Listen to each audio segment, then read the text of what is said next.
valait la peine. Et il fallait vraiment aller jusqu'au bout pour conduire. Mais l'opinion constate que ça s'est passé dans un climat qui n'est pas du tout apaisé. Écoutez, c'est toujours comme ça. Cette opinion-là, même si on attendait qu'il y ait consensus, il y aurait toujours des réclamations gauche à droite. Mais l'essentiel, c'est d'arriver. Donc ça vous rassure déjà qu'il y aura la tenue des élections en 2023?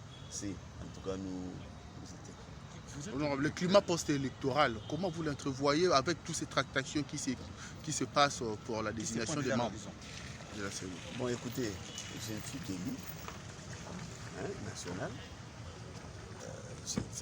Pour moi,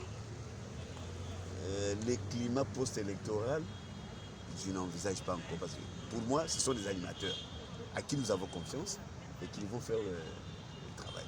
La suite, moi, je ne peux pas imaginer ou envisager soit le pire, tout ça. Non. Puisqu'il y a trop de contradictions, même pour la désignation des membres. En démocratie, partout, il y a toujours eu des contradictions. Il y a toujours, jamais on se mettra d'accord pour dire que non, voilà, nous sommes mis d'accord et qu'il y aura ça. Même dans les pays de vieilles démocraties, il y a toujours des problèmes. Vous êtes élu de quel Je suis élu de la circonscription électorale du Kenya, dans la province de la Tchad. Et votre nom? Mon nom c'est honorable professeur de Sissa. Merci beaucoup. Qui est importante par rapport à la stratégie ya mokonzi ya mboka. Stratégie azui ya développer Congo, n'est-ce pas ça? Alors but de développer Congo à partir de Kinshasa te, à partir de la capitale te. Il faut sukoyo tozunga na sima à partir de ba territoire nyonso, n'est-ce pas?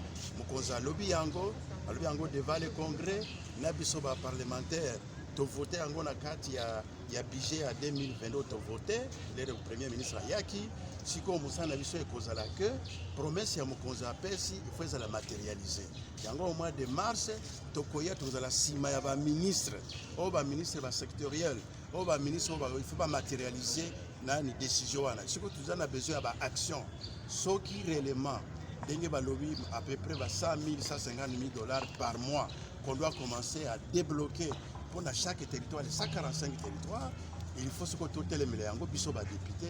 Effectivement, bongo ane banda kubima chaque mois et puis tout utiliser de manière rationnelle. Et vous allez député à chaque territoire avec la notabilité de chaque territoire, les chefs coutumiers, les chefs de groupement, les chefs de village. Wana siko bakusala ndenge nini bazo vérifier, bazo identifier ba besoin.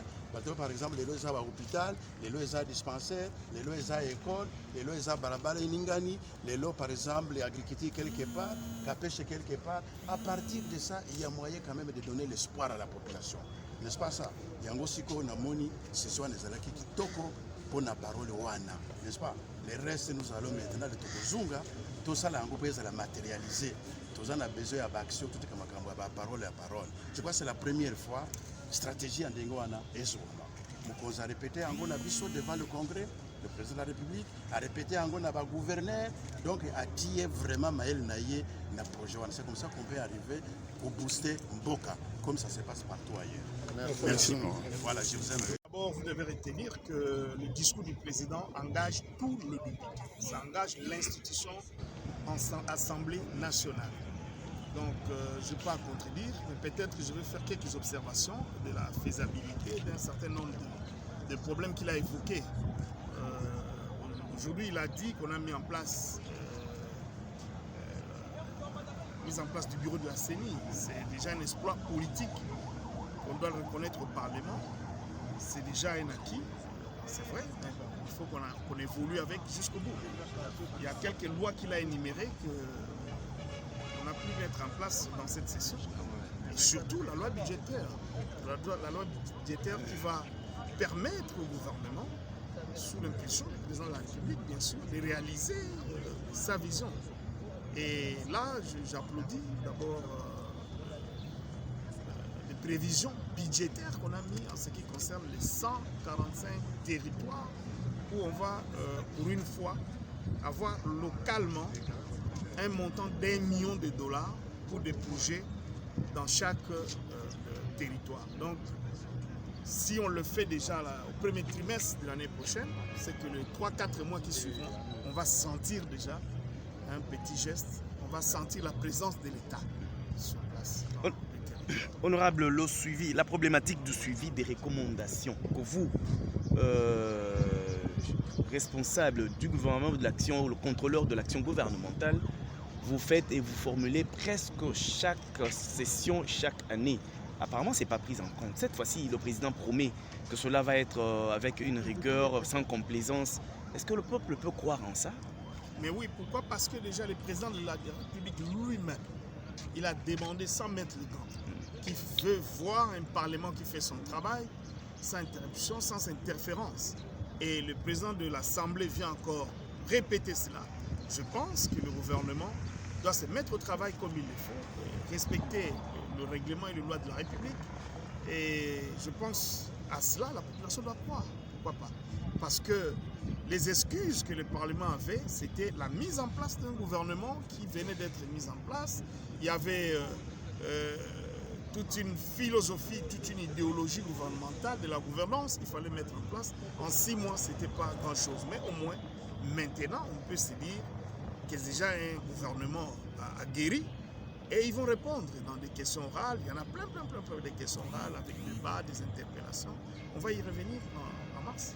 Alors, comment jugez-vous votre session? Mais pour moi, c'est une très bonne session parce que le budget a été voté. Le budget a été voté dans le temps et ça va permettre au gouvernement d'évoluer. Et dans ces budgets, pour la première fois, on a rehaussé le salaire, on a rehaussé le budget de la défense, on a rehaussé le budget de l'enseignement, de la santé. Peu importe le pourcentage, mais déjà la volonté politique a agi. On n'est pas distrait pour ça. Donc, vous avez vidé les matières que vous avez prévues pour cette session? Non, toutes les matières ne sont pas vidées par rapport au calendrier, mais au moins par rapport à la session, même si c'est une session budgétaire, on l'a fini. Donc voilà. Merci. Merci beaucoup. Non. Merci.